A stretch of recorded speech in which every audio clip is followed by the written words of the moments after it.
ఎన్నికల ప్రచారంలో రాజమండ్రి ఎంపీ కూటమి అభ్యర్థి దగ్గుపాటి పురంధరేశ్వరి, గోపాలపురం కూటమి అభ్యర్థి మద్దిపాటి వెంకటరాజు పాల్గొన్నారు. మారంపల్లి, రాజుపాలెం, గొల్లగూడెం, పంగిడిగూడెం, గుండంపల్లి గ్రామాల్లో ఎన్నికల ప్రచారం నిర్వహించారు. నిజంగా కూడా మన యొక్క అదృష్టం సోదరులారా, మీరందరూ మన బీజేపీ ఎన్నికల గుర్తు కమలం, తెలుగుదేశం ఎన్నికల గుర్తు.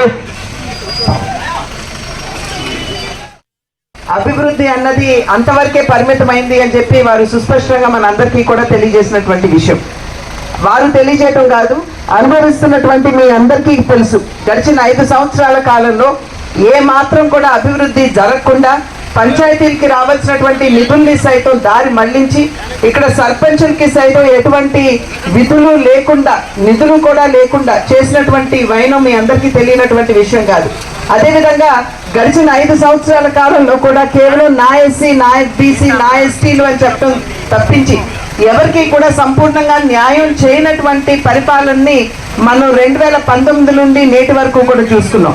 కనుక మన జీవితాల్లో కనుక మెరుగైనటువంటి మార్పు తీసుకురావాలన్నా, లేదా మన ఈ నియోజకవర్గం అభివృద్ధి చెందాలన్నా, లేదా మన ఈ పల్లె అభివృద్ధి చెందాలన్నా కూడా మీరందరూ కూడా ఆలోచించి రేపు మే 13 జరిగే ఎన్నికల్లో, సార్వత్రిక ఎన్నికల్లో మీ ఓటు హక్కును వినియోగించుకోవాల్సినటువంటి అవసరం ఉంటుంది.